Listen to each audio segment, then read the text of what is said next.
This is Tim here from YourSixStudios. Today in this video I'm going to show you how to install unknown apps on your Android phone.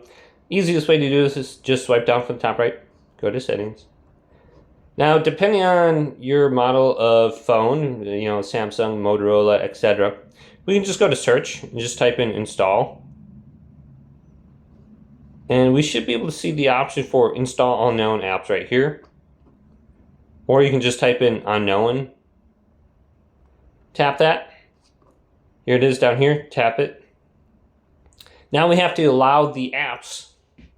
So if you're going to be downloading an APK or something like that for Fortnite or something on your web browser, you might want to select it under here. So here's Chrome. I can just go to Chrome and allow it under here. And then maybe Files by Google. You're going to want to allow this as well. So your web browser followed by Google, and you should be good to go. Hopefully this video did indeed help you out.